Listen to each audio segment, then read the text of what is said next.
Boa noite a todos, a paz do Senhor para vocês. Estamos aqui hoje para fazer a nossa transmissão da palavra no culto de quarta-feira. Vamos orar, vamos abaixar nossas cabeças, fechar os olhos aí.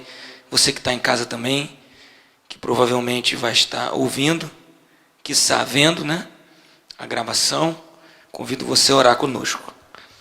Pai, muito obrigado por esse momento, obrigado porque, sim, em função de tudo o que temos vivido, precisamos nos reunir de uma maneira diferente, de uma maneira mais restrita, mas nós te agradecemos porque, através dessa oportunidade, podemos rever conceitos na nossa vida, no nosso coração, na nossa vivência comunitária.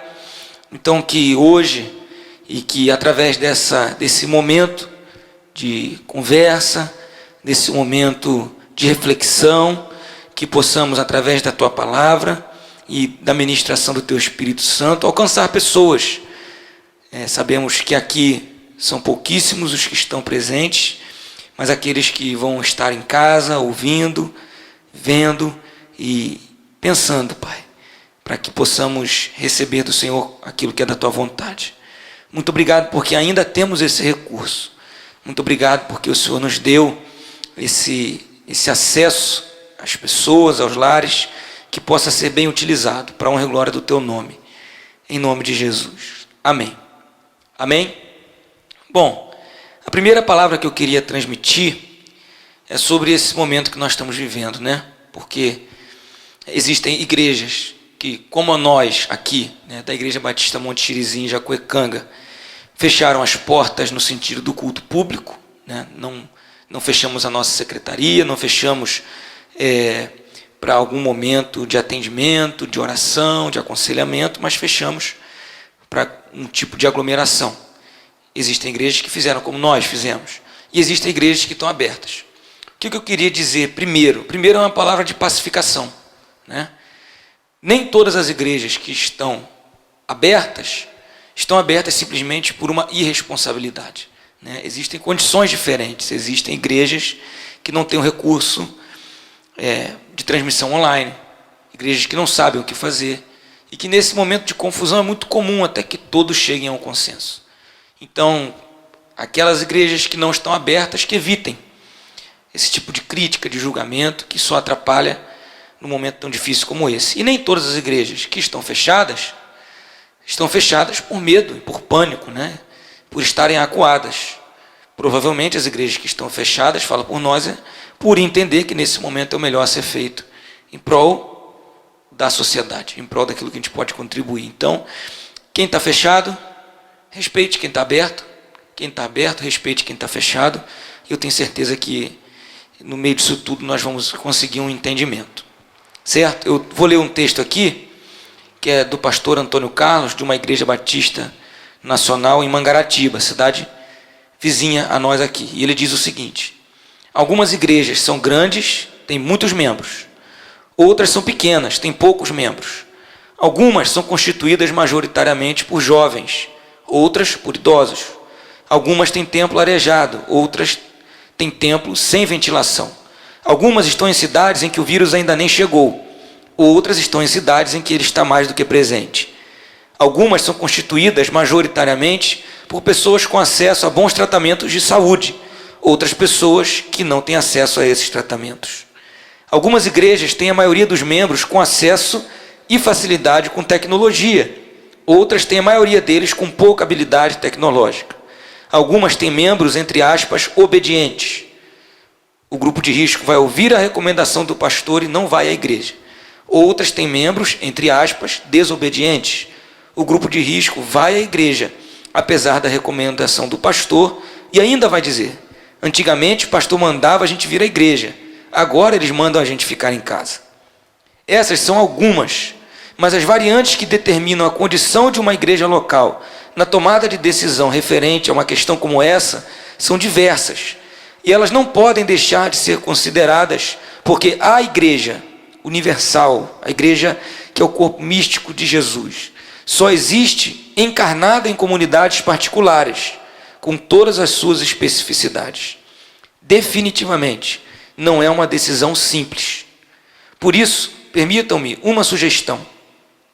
Evitemos análises e comentários simplistas, principalmente aqueles condenatórios, abertos ou velados.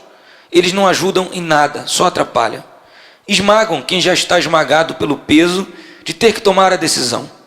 Colocam liderados contra líderes e aumentam o desconforto de um momento já desconfortável. Fecha aspas. Então esse é o texto do pastor Antônio Carlos. Faço dessas também as minhas palavras, pedi autorização dele para compartilhar. Esse é um texto de pastor para pastores, né? Porque essa é uma polêmica, como muitas que têm se levantado no nosso país, em extremos, mas queria transmitir essa palavra porque sei que essa polêmica também há entre membros e membros. Ou seja, os membros da igreja que fecharam, muitas vezes não vão se entender com membros da igreja que não fechou, e vice-versa. Então não é esse o caso, não é essa a questão, não é esse o momento. Esse não é um momento de guerra, esse é um momento de consciência, esse não é um momento de desunião, esse é um momento de entendimento. Amém? Então se você está em casa e está ouvindo isso, por favor, peça que o Espírito Santo te ilumine para que você fique em paz na medida do possível, buscando pelo menos a paz. Amém? Então, como nós estamos nessa polêmica, e a gente sente muita vontade de falar, né? Hoje existem as redes sociais e nesse momento que a gente tem que ficar em casa, quietinho, né? A gente tem muita vontade de se expressar, de expressar nossa opinião, né? Principalmente num assunto tão controverso como esse. E o texto que a gente vai ler hoje tem um pouco a ver com isso, né? Que é o texto do Salmo 39. É um texto lindo, é um texto pertinente, e eu gostaria que você acompanhasse comigo aí. Salmo de número 39. O título do Salmo diz assim: Ao mestre de canto, Jedutum, Salmo de Davi. Eu disse comigo mesmo, guardarei os meus caminhos para não pecar com a língua. Porei mordaça a minha boca, enquanto os ímpios estiverem na minha presença. Emudeci em silêncio, calei a respeito do bem, e a minha dor se agravou. O coração me ardia no peito. Enquanto eu meditava, um fogo se acendeu dentro de mim. Então eu disse em voz alta: Senhor, dá-me a conhecer o meu fim, e qual é a soma dos meus dias, para que eu reconheça a minha fragilidade. Deste aos meus dias o comprimento de alguns palmos. A tua presença, o prazo da minha vida é nada. Na verdade, todo ser humano, por mais firme que esteja, é pura vaidade. De fato, o ser humano passa como uma sombra. Em vão se inquieta, amontoa tesouros e não sabe quem ficará com eles. E eu, Senhor, que espero? Tu és a minha esperança. Livra-me de todas as minhas iniquidades. Não permitas que os insensatos zombem de mim. Emudeço, não abro os lábios, porque tu fizeste isso. Tira de sobre mim o teu flagelo. Pelo golpe de tua mão estou perecendo. Quando castigas alguém com repreensões por causa do pecado, destróis nele como traça o que tem de precioso. De fato, o ser humano é pura vaidade. Ouve, Senhor, a minha oração. Escuta-me quando grito por socorro. Não fiques insensível às minhas lágrimas, porque sou forasteiro diante de ti. Peregrino, como todos os meus pais o foram. Desvia de mim o olhar, para que eu tome alento, antes que eu passe e deixe de existir. Amém? Vamos orar mais uma vez. Pai, que essa palavra lida, seja transmitida e feita ser entendida, Pai, pelo Teu Espírito. Que a minha limitação não impeça que o Senhor fale aos corações daqueles a quem o Senhor quer falar. E que não atrapalhe aquilo que o Senhor quer comunicar. Essa é a nossa oração, em nome de Jesus. Amém.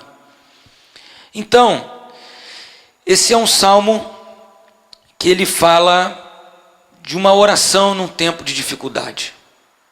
Nós estamos vivendo um tempo de dificuldade. E o que me chamou muito a atenção nesse salmo, o que me chamou muito a atenção nele, é o versículo 11, que eu queria reler. Na NVI, ele diz assim: Tu repreendes e disciplinas o homem por causa do seu pecado. Como traça, destróis o que ele mais valoriza. De fato, o homem não passa de um sopro.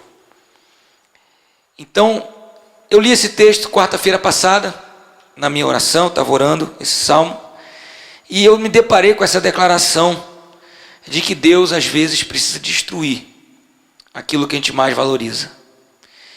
E essa não é uma conclusão simples, né? Ela me levou a pensar em como construir aquilo que não vai ser destruído, em como tudo que nós temos construído, né? Obviamente, na quarta-feira passada a gente já tinha essa ameaça, essa sombra do vírus, do coronavírus, e eu lembrei justamente disso, de como impérios econômicos, de como impérios de lazer, de esporte, de turismo, se dobraram diante de um vírus. Como isso trouxe à tona a nossa fragilidade, que é o assunto desse salmo. Isso trouxe à tona como nós construímos coisas, como se aquilo fosse tão indestrutível, e nos apegamos a essas coisas e elas são, na verdade, muito frágeis. Então eu queria pensar com você nesse momento sobre isso. Porque esse é um momento de orar? Sim, esse é um momento de orar. Mas orar para quê? Orar pedindo o quê? Porque esse é um momento de crise, certamente, né? E quando o salmista escreveu esse texto aqui, é uma oração. Só que essa oração, ela começa, e isso é importante para a gente entender o caminho que ele faz até chegar no versículo 11, ela começa numa conversa com ele mesmo. A gente não sabe se o momento dele era um momento de perseguição, se era um momento de doença, quais eram as pressões que ele estava sofrendo, qual era o questionamento que ele estava recebendo, mas a gente sabe que ele tinha uma dificuldade de se expressar. Existia algo que ele queria muito falar, que ele queria colocar em palavras, que ele queria dizer, que ele queria comunicar, mas ele não estava conseguindo. E aí ele começa a ter uma conversa com ele mesmo. Diz o versículo 1, eu disse comigo mesmo, guardarei os meus caminhos, para não pecar com a língua, porém mordaça a minha boca, enquanto os ímpios estiverem na minha presença. Ou seja, ele está descrevendo aqui a conversa dele com ele mesmo. Nos versículos de 1 a 3 a gente está vendo um momento de meditação. Será que antes do momento de crise a gente tinha um momento desse na nossa vida? Será que antes do momento de crise a gente tinha essas conversas com a gente mesmo? Ou a gente teria? Ou será que mesmo no momento de crise nós estamos tendo esse tipo de conversa com a gente? E quando ele tem esse tipo de conversa, ele fala assim, olha, eu vou me guardar, vou colocar uma mordaça na minha boca, na presença dos ímpios, ou seja, daqueles que pensam diferente de mim, quer você pensar assim nessa noite, daqueles que eu não concordo, daqueles que não veem a vida como eu vejo.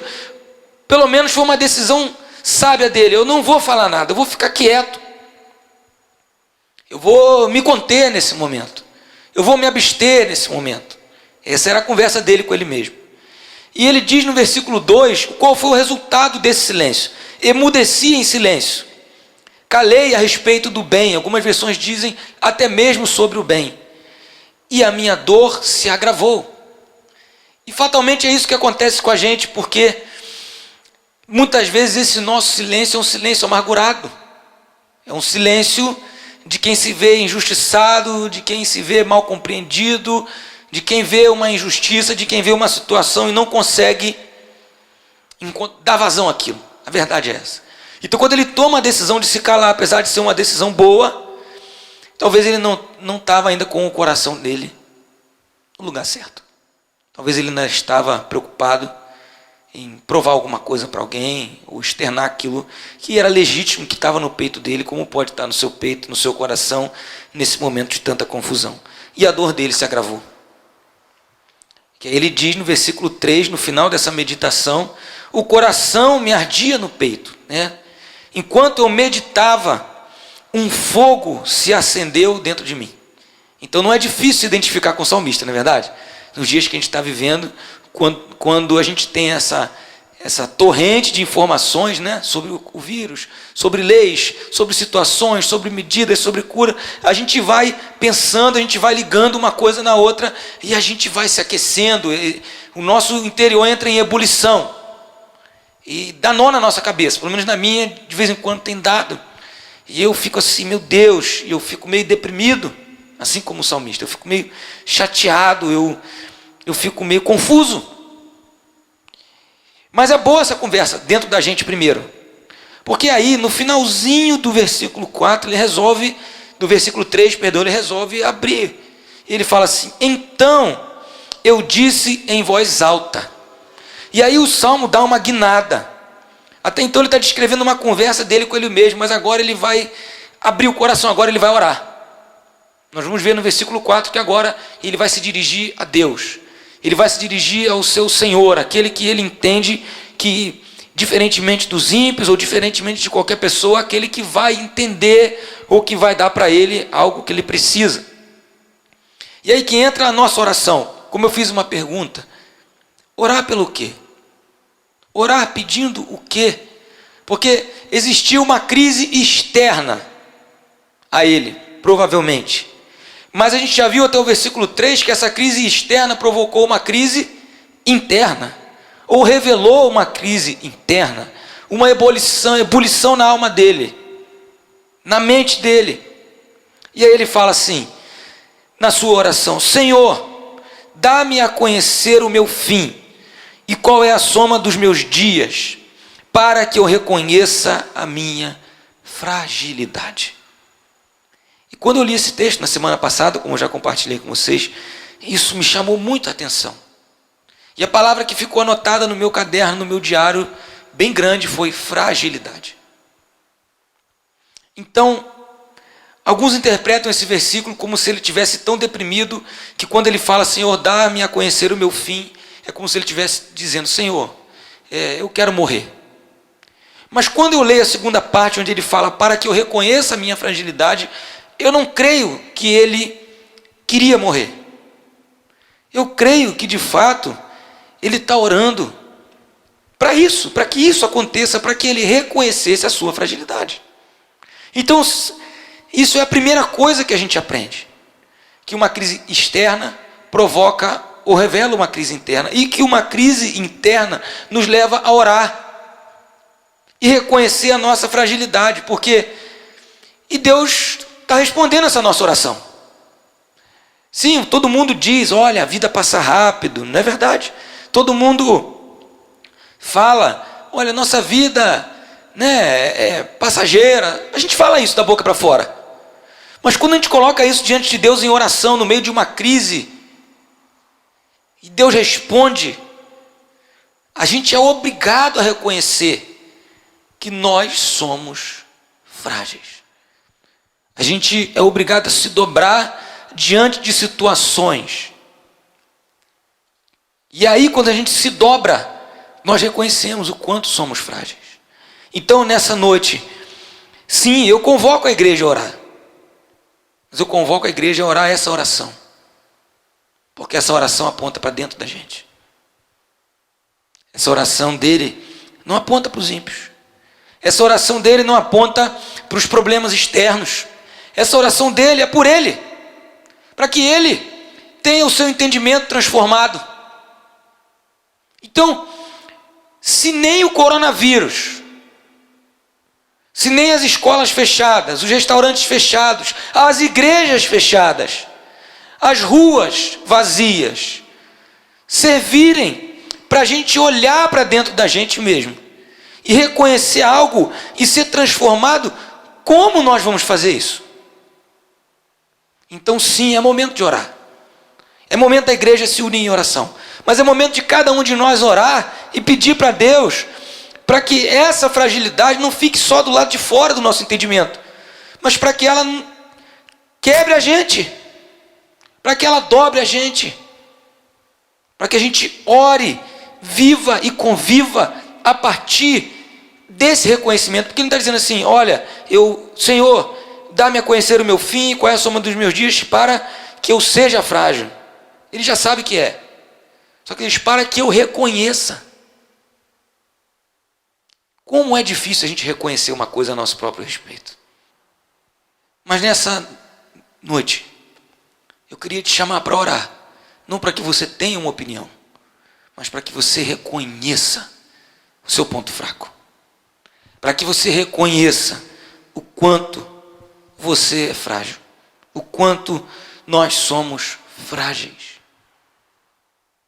Isso está no meu coração desde semana passada e eu confesso que eu pequei.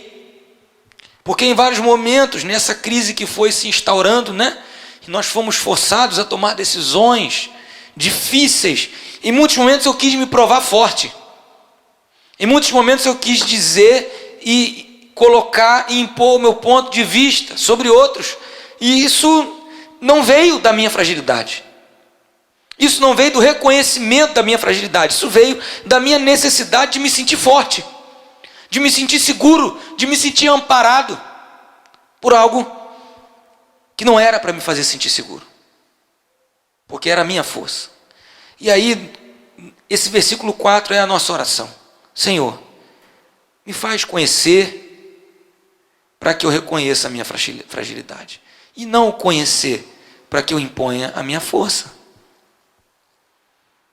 Isso é um tipo de humildade. Eu creio que estou falando para cristãos.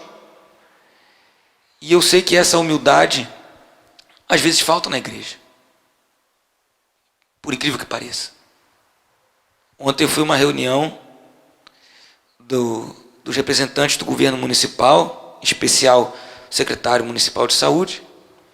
E eu vi na atitude dos governantes ali naquela reunião, não conheço muito bem as pessoas, mas dos governantes desse município eu vi uma atitude humilde, onde ele disse, existe um decreto, sim, existe uma suspensão de atividades determinada, sim, mas nós estamos aqui abrindo uma conversa porque nós precisamos da ajuda de vocês, líderes religiosos. Não sei se já teve essa reunião em outras cidades, mas eu acho essa atitude uma atitude de humildade. Isso deve ser reconhecido. Isso deve ser praticado, porque quando a gente olha para dentro da gente, a nossa oração tem que ser essa oração de autoexame. Senhor, me faz reconhecer, me faz ver algo que eu não estou vendo em mim. Esse algo, para que a gente continue nesse salmo, é a nossa fragilidade. Que ficou patente nos últimos dias, que ficou indiscutível nos últimos dias. Então, meus amados irmãos, ele vai continuar com o seu salmo porque ele recebe uma resposta. O seu entendimento é transformado. E quando a gente lê os versículos 5 e 6, eles trazem essa resposta. Deste aos meus dias o comprimento de alguns palmos. A tua presença, o prazo da minha vida é nada. Na verdade, todo ser humano, por mais firme que esteja, é pura vaidade. De fato, o ser humano passa como uma sombra. Em vão se inquieta, amontoa tesouros e não sabe quem ficará com eles. Então, ele pede para que Deus o mostre e ele reconhece, ele fala assim, é verdade, os meus dias, comparados com a tua presença, são nada. É muito pouco. Então a gente tem a tendência de achar que nós somos demais, que nós somos muito experientes, que nós já vimos de tudo. Mas o segredo para a gente reconhecer a nossa fragilidade é se colocar na presença de Deus. Porque é isso que ele faz. Olha o versículo 5. Deste aos meus dias o comprimento de alguns palmos, uma medida pequena. Não são metros, não é nem 1 metro. Que dirá quilômetros. Mas por que ele chega a essa conclusão? Porque ele diz, a tua presença, comparado com a tua presença, é colocado contra a tua presença, o prazo da minha vida é nada. Então ele parte desse pressuposto. E aí, meus irmãos, ele diz no versículo 6, de fato o ser humano passa como uma sombra.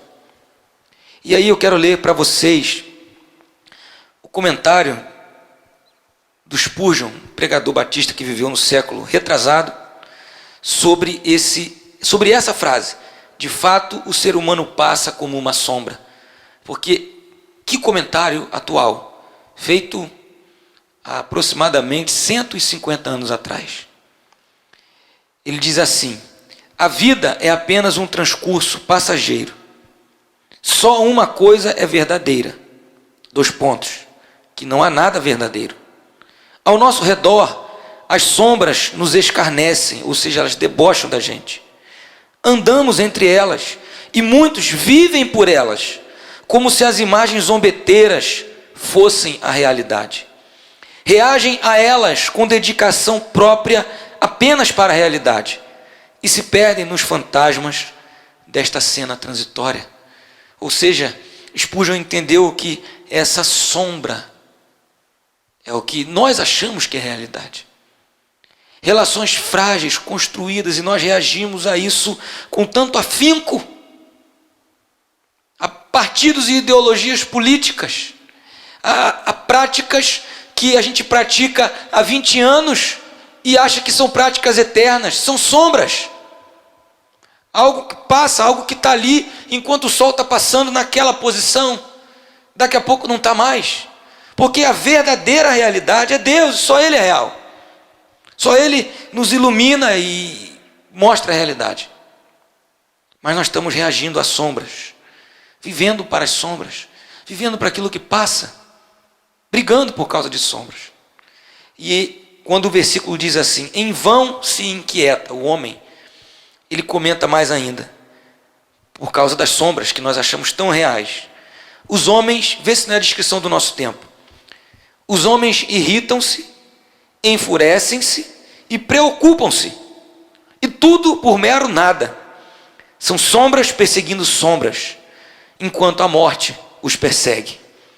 Aquele que se fadiga com trabalho árduo e faz altos planos e se cansa por ouro, fama, posição, mesmo que alcance o que deseja, percebe no final que tudo foi trabalho perdido. Como o tesouro no sonho dos avarentos, tudo desaparece quando eles despertam no mundo da realidade.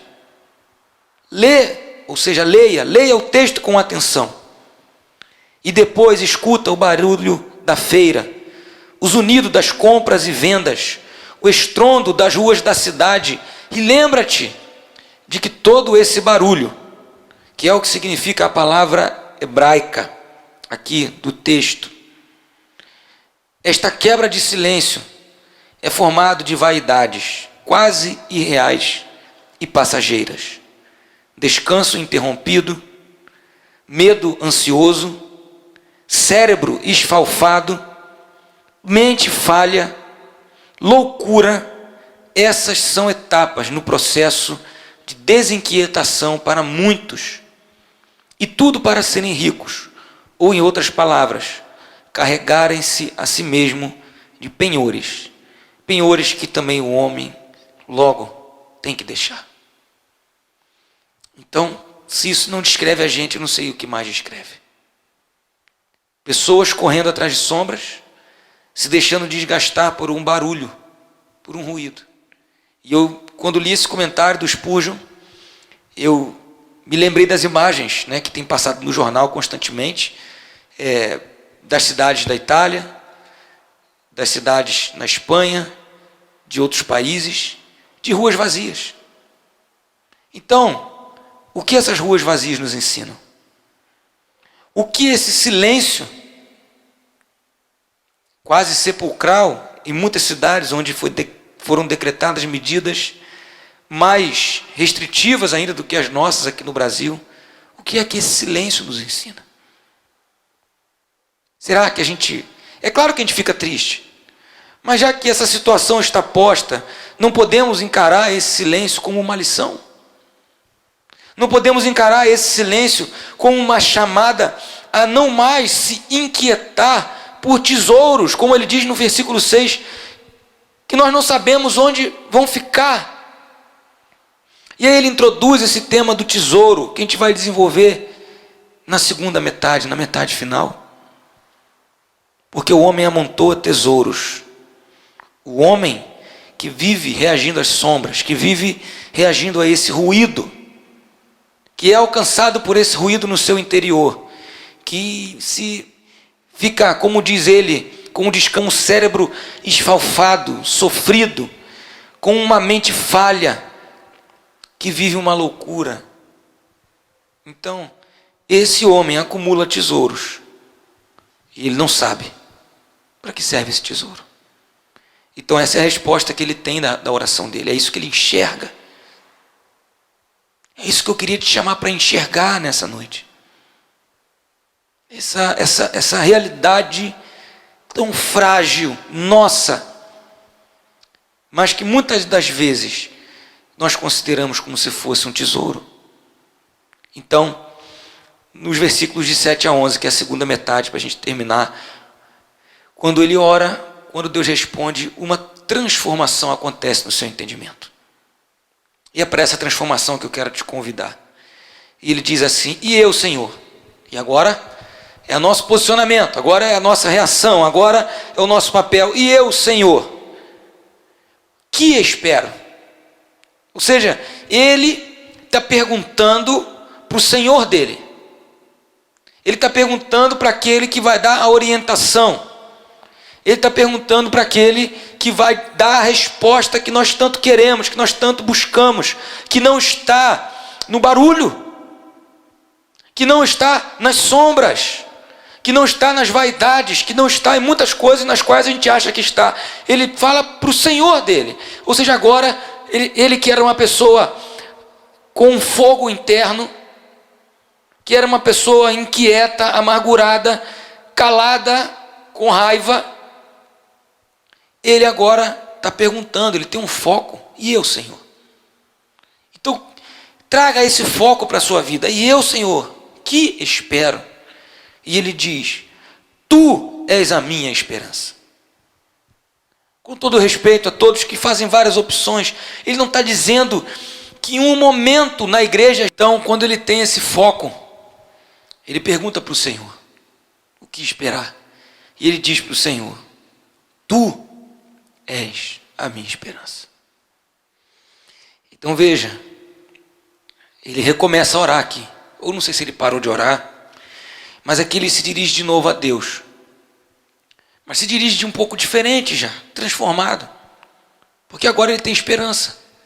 Onde antes havia inquietação, onde antes havia uma mordaça na boca dele, uma indignação, um fogo no seu peito, agora ele encontra a esperança. Não na economia mundial, não numa atividade, mas no seu Deus, no seu Senhor. E mais ainda, ele que antes não queria pecar com a língua para não ofender ou para não dar motivo para os ímpios, ele agora reconhece a iniquidade que está dentro dele. Esses versículos é como se fosse o espelho dos primeiros. Ele diz assim no 8: livra-me, livra a mim de todas as minhas iniquidades. Ou seja, esse tempo de crise, esse tempo de dificuldade, esse tempo de pressões, quando ele reconhece a sua fragilidade e a fragilidade de tudo aquilo que não está posto diante de Deus, ele pede uma coisa para Deus. Aí sim ele pede: livra-me a mim mesmo, de mim mesmo. Porque nesses tempos de isolamento social que nós vivemos, será que a gente não pode fazer esse tipo de oração? Já que só fica de repente você dentro de casa? Porque, meus amados irmãos, infelizmente a gente consome tudo. Consumimos também religião. Consumimos também pessoas para que a gente se livre das nossas iniquidades. Para que a gente se esqueça das nossas iniquidades. Para que a gente não tenha que encarar as nossas próprias iniquidades. Mas aqui ele se encara e ele fala: Deus, que o Senhor me livre das minhas iniquidades. Que o Senhor me livre. Não permitas que os insensatos zombem de mim. Ou seja, ele entende que se os insensatos tiverem o que falar dele, é porque ele deu motivo. Que se um dia os insensatos tiverem o que falar, é porque ele terá dado motivo. É isso que ele está dizendo. Ele não está preocupado com a imagem dele. Ele está preocupado em não dar motivo real para que os insensatos falem dele. E aí sim, ele se cala voluntariamente agora. Diz o versículo 9: emudeço, não abro os lábios, porque tu fizeste isso. Que coisa, não? Se a gente entendesse que Deus permitiu toda essa situação, se a gente entendesse que Deus tem um propósito em toda essa situação, e não é só como qualquer outra que a gente considere desagradável, e aí sim, por causa disso, ficar quietinho, evitar qualquer tipo de celeuma, para tratar com Deus. Quando ele diz emudeço porque entendi que tu fizeste isso, ele está relacionando tudo a Deus, está dizendo, olha, é contigo o negócio, então eu preciso me calar para ouvir, me calar para entender, porque ele fez isso, porque aqui ele está reconhecendo, como nós já vimos no início do 7, que ele é o Senhor. De novo, olha, se foi o país tal que fez isso de propósito para derrubar as bolsas, ou se é tudo mentira da mídia e não tem vírus nenhum, não importa agora. O que importa é que agora, nesse ponto da minha oração, eu tenho um Senhor. E é Ele que rege a minha vida. E diante desse Senhor, eu me calo. Eu me calo para que Ele fale comigo. E é interessante que ele começa a fazer um movimento. Ele não está pedindo para Deus fazer alguma coisa, está pedindo para Deus pegar leve. Versículo 10. Tira de sobre mim o teu flagelo, pelo golpe de tua mão estou perecendo. Que fala comprometedora. E se a gente de fato orasse para Deus mesmo e não para os outros? E se de fato a gente entendesse que a mão de Deus, e já vamos chegar lá, calma. Ah, pastor, Deus está castigando o mundo. Não. Esse flagelo, esse golpe da mão de Deus, tem um para quê? Que é aquele versículo 11. Então ele fala, Deus, por favor, Senhor, eu já estou entendendo. Então agora me ajuda. Porque olha o que ele vai dizer no 11, aí sim. Nessa versão aqui, Nova Almeida atualizada, ele diz: quando castigas alguém com repreensões por causa do pecado, destróis nele como traça o que tem de precioso. De fato, o ser humano é pura vaidade. Então vou reler esse versículo na NVI. Tu repreendes e disciplinas o homem por causa do seu pecado. Ou seja, não é que ele está punindo o pecado, mas é para quê? Como traça, destróis o que ele mais valoriza. De fato, o homem não passa de um sopro. Então, quando ele diz que ele disciplina, a NAA traz castiga por causa do pecado, ele entendeu que Deus queria tirar o pecado. Ele entende que nesse exato momento, ele, o salmista, eu e você. Então, repare que o foco dele, quando ele diz que Deus castiga, que Deus repreende, que Deus disciplina por causa do pecado, agora a gente sabe que ele está falando do pecado dele, porque ele já pediu no versículo 8, livra-me de todas as minhas iniquidades.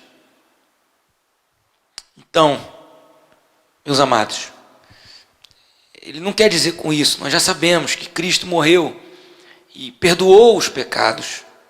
Ele não quer dizer que a gente tem que ser castigado, que a gente tem que ser punido para ser redimido. Mas ele está dizendo que Deus, como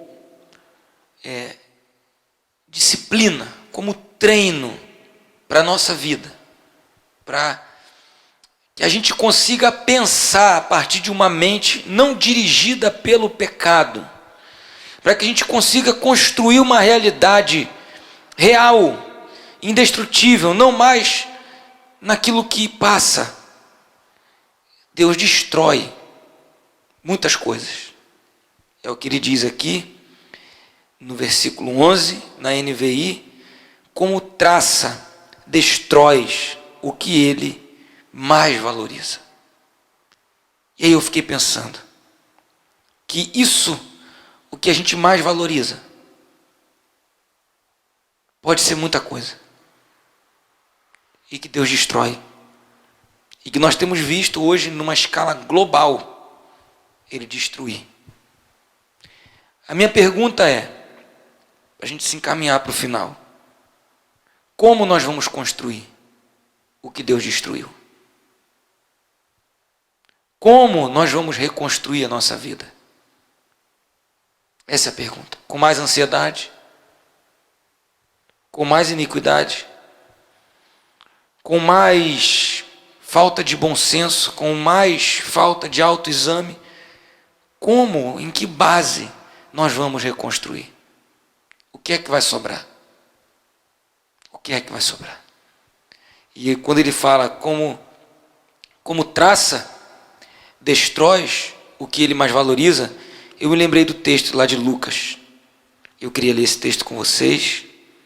Lucas, no capítulo 12, versículos de 31 a 34. Quando a palavra traça apareceu aqui, eu lembrei desse texto. Jesus disse assim, Lucas 12, 31 a 34.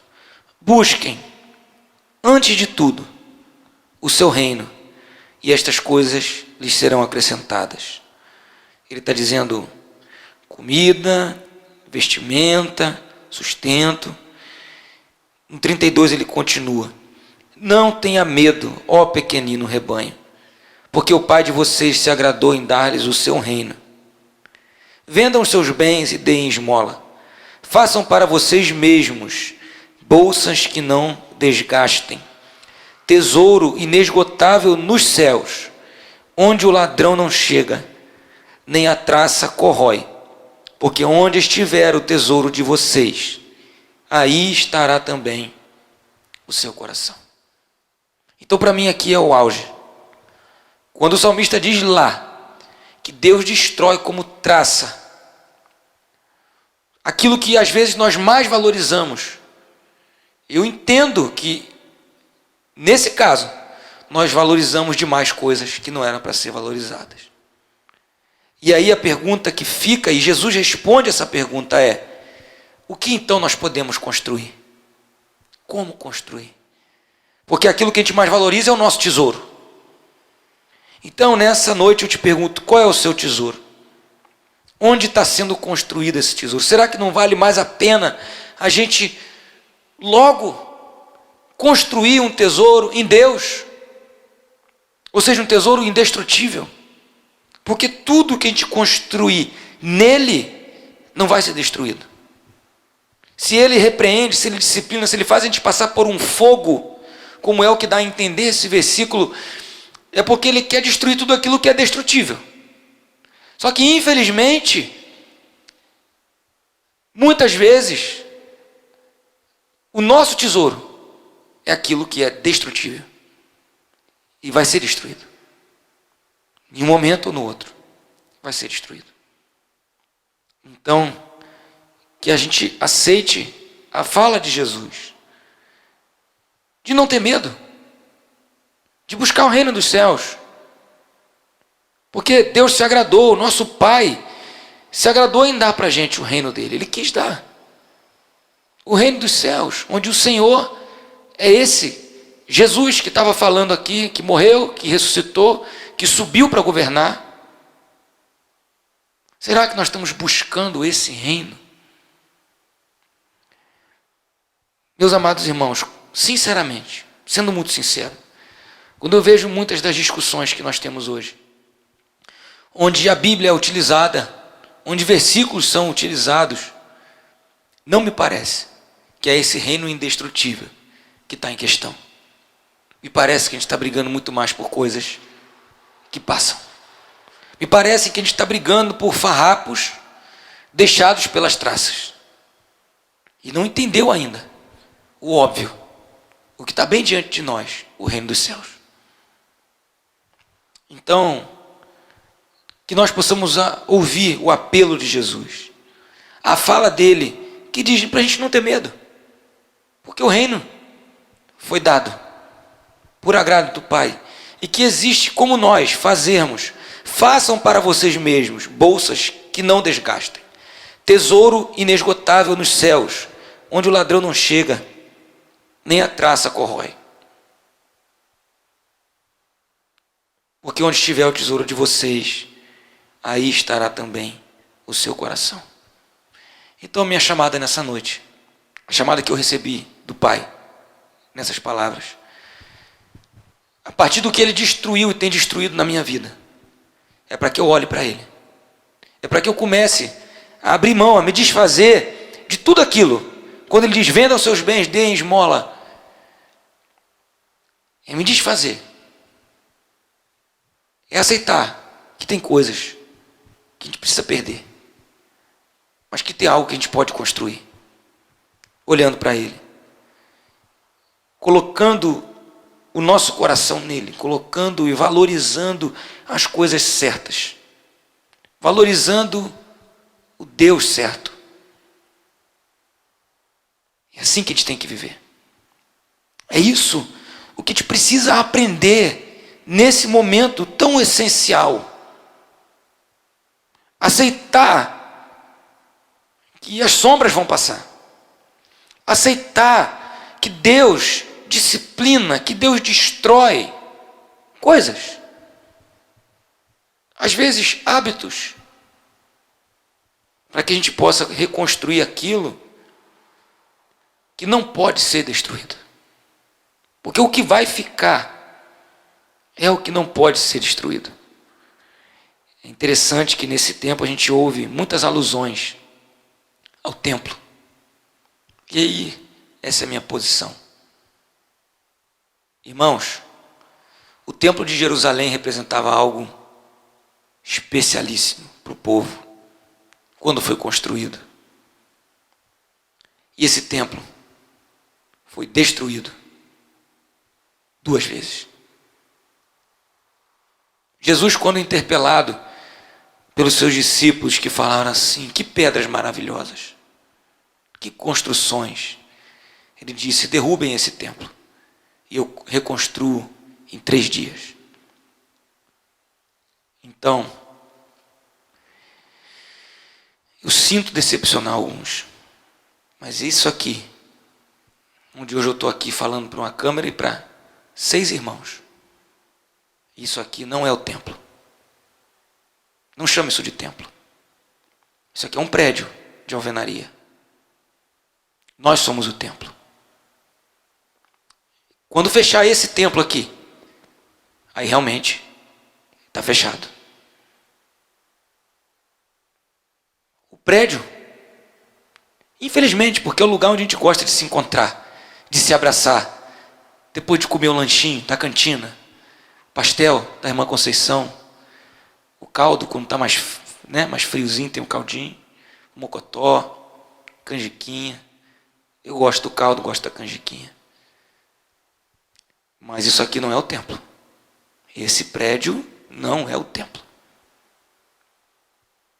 Reinterpretação do nosso Senhor Jesus Cristo. Nós somos o templo, onde o Espírito de Deus habita. Se a gente entender isso, a gente fica mais tranquilo. Porque podem, e nós podemos, por ocasiões como essa, infelizmente, ter que rearrumar e reagrupar e rearranjar as nossas reuniões.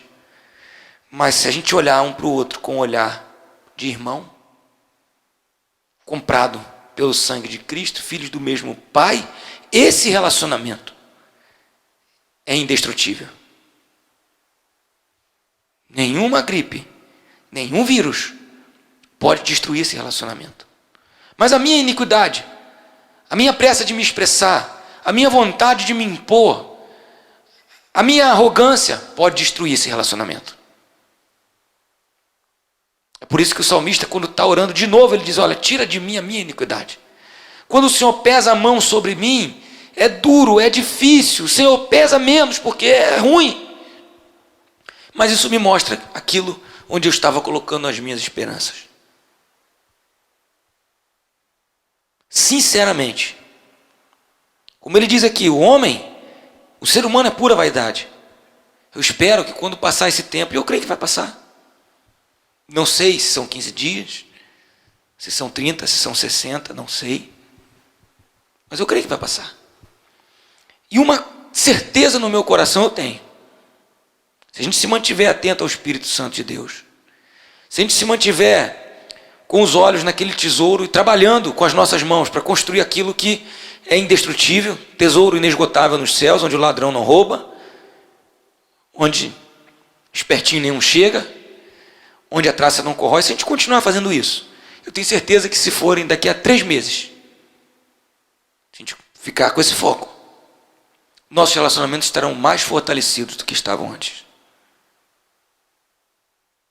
Aquilo que é indestrutível permanecerá sendo indestrutível. Nesse tempo que eu tenho experimentado, na nossa realidade aqui como igreja, é irmãos se esforçando, como hoje, né? Para fazer uma filmagem, para se comunicar, quando recebem uma informação nos canais oficiais de comunicação da igreja, transmitir. Quando a gente se encontra, ainda dá para ir no mercado, ainda pode. Há uma alegria, né? De encontrar o irmão, que às vezes a gente encontrava e na pressa nem dava aquela atenção. Se pode cumprimentar, se não pode, mas a gente fica feliz só de ver o irmão. É isso que eu tenho experimentado. Então, isso é indestrutível. Isso Deus não quer destruir. Mas Deus quer destruir a nossa vaidade. Deus quer destruir a nossa arrogância. Ontem, como eu disse, se juntaram numa sala vários líderes religiosos. Que coisa boa, não é verdade? Quando em outras situações a gente se juntaria? Quando? Então, eu creio que Deus está disciplinando a gente, que Deus está treinando a gente. Está destruindo aquilo que às vezes a gente coloca uma esperança tão grande, constrói um tesouro e a gente vê que China, Estados Unidos, Europa se dobram ao micro-organismo, como o nome já diz, micro, invisível, a olho nu. Por quê? Porque nós somos frágeis. E tudo o que a gente constrói, sem estar perante esse Deus, sem estar diante desse reino, como Jesus disse, quando nós colocamos em primeiro lugar coisas que nós não deveríamos colocar em primeiro lugar, tudo isso é frágil. Tudo isso se destrói com muita facilidade. Então que a gente entenda isso, para que te faça, como ele termina aqui o Salmo 39, uma oração, sim, mas uma oração humilhada. Porque ele diz assim: ouve, Senhor, a minha oração. Escuta-me quando grito por socorro. Agora, ele que tinha ficado mudo com uma mordaça, quase que uma focinheira, porque quando está nervoso a gente não fala, a gente late. Ele que disse assim: olha, eu vou ficar quietinho, porque eu sei que o Senhor está trabalhando. Ele que agora entendeu que muitas das suas expectativas precisavam ser frustradas, ele diz assim: agora eu estou gritando por socorro. Não fiques insensível às minhas lágrimas. Agora ele está chorando, porque sou forasteiro diante de ti. Meus amados irmãos, essa frase pode parecer estranha, mas a verdade é que nesse reino, no reino de Deus, todos nós éramos forasteiros. Aqui é um judeu legítimo. O povo de Deus, naquele tempo, exclusivo, e disse: eu sou forasteiro. Então era um legítimo se vendo como um forasteiro. E nós, às vezes, que somos forasteiros, buscamos uma legitimidade, buscamos uma exclusividade, buscamos uma afirmação sem humildade. Deus adotou a gente. Nós somos forasteiros desse reino. Então a gente tem que estar nele com muito cuidado, com muita reverência, com muita cautela. Peregrino, como todos os meus pais o foram. Então, ele termina dizendo: desvia de mim o olhar, para que eu tome alento. antes que eu passe e deixe de existir. Então ele está clamando. Terminou o salmo, ele está menos confuso? Acho que ele continua confuso. Mas agora ele está confuso do jeito certo. Ele está confuso diante de Deus. Isso é um pouco contraditório, né? Porque existem canções que falam assim: olha para mim, olha para mim, olha para mim. Ele está dizendo: para de olhar para mim um pouquinho, porque eu sou complicado. Se eu for queimar tudo de uma vez, não vai sobrar nada. Deixa eu tomar um fôlego. Deixa eu me recuperar. Então, eu particularmente, eu oro assim, quando tem essas situações, né, de pandemia ou de uma coisa muito fora do nosso controle, eu falo: Senhor, tem misericórdia.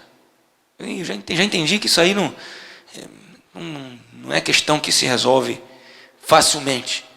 Eu falo: Senhor, abrevia esse negócio aí, porque tá brabo.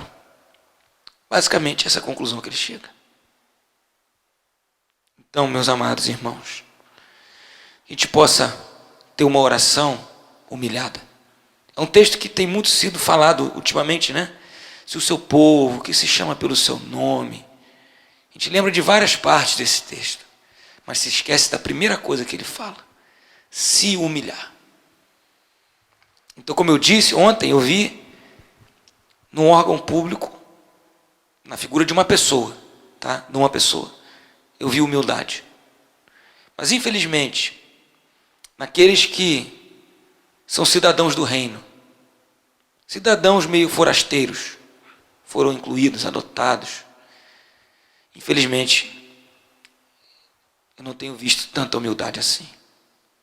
Então, que sejamos humildes, que tenhamos uma oração humilhada, a partir da nossa fragilidade.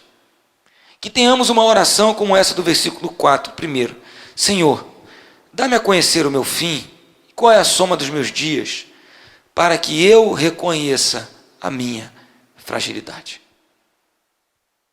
Então, quando a gente reconhece a nossa fragilidade, uma porta se abre na nossa mente e no nosso coração, para que o nosso entendimento seja transformado. Amém? Então, se tudo que eu falei aqui complicou mais a sua mente, não se esqueça, pelo menos, dessa oração, para que eu reconheça a minha fragilidade. Então, que a gente reconheça a nossa fragilidade. Se tudo isso tiver uma coisa boa, eu creio que tem, é que a gente reconheça a nossa fragilidade.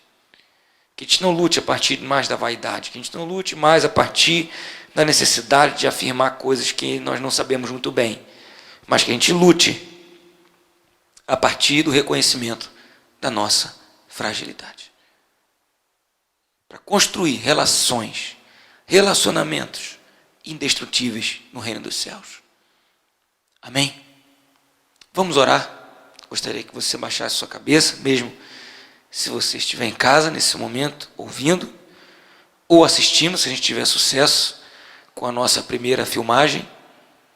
Gostaria que você orasse. Pai, o Senhor nos chama a construir algo contigo.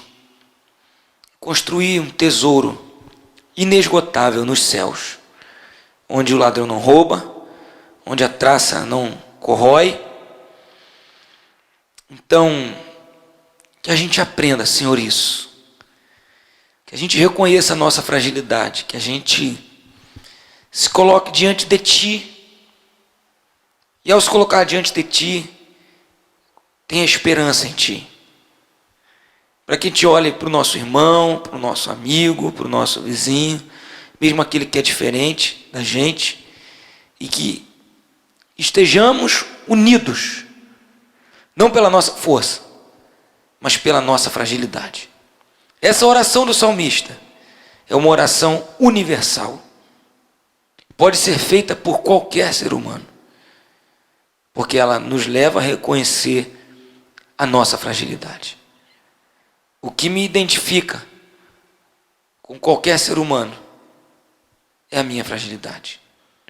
Então que a gente possa agir a partir dela, orar a partir dela, e ao fazer isso, o que construirmos, o nosso tesouro esteja colocado naquilo que não é frágil, esteja no Senhor, esteja no nosso Pai, esteja em Ti. Então, Senhor,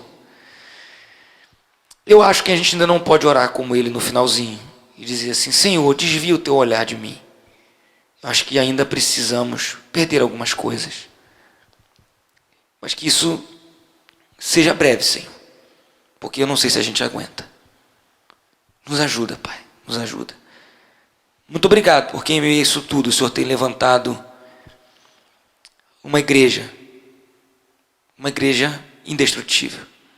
Não porque faz bravatas e desafia, mas uma igreja que é indestrutível porque se reduziu àquilo que é indestrutível, porque se reduziu àquilo que é essencial, porque foca no Senhor, porque parte do princípio que nós somos frágeis, que todas aquelas estruturas que nós construímos para enganar a nós mesmos e dizer que nós não somos frágeis, que todas elas sim possam ser abaladas, para que a partir da nossa fragilidade a gente entenda o que é essencial, e que quando isso tudo passar, Senhor, se o Senhor permitir que passe, que haja relacionamentos mais sólidos, mais amigos, mais compassivos, mais parceiros, que nosso olhar possa se abrir para o reino dos céus, que há um reino, que há algo que pode ser construído com a nossa participação, porque o Senhor nos convocou, o Senhor disse: construam bolsas para reservar, para preservar, para carregar aquilo que não pode ser destruído. Então nos ensina o que é isso, Pai, nesse tempo de pandemia, que a Tua igreja aprenda a abrir mão daquilo que pode abrir mão, para construir aquilo que não pode abrir mão de construir. Que no caminho o Senhor nos revele o que é aquilo que nós precisamos construir, que talvez a gente não estava construindo. Muito obrigado por essa palavra, pelo salmista, pelo Salmo 39. Muito obrigado por todas as coisas. Em nome de Jesus. Amém.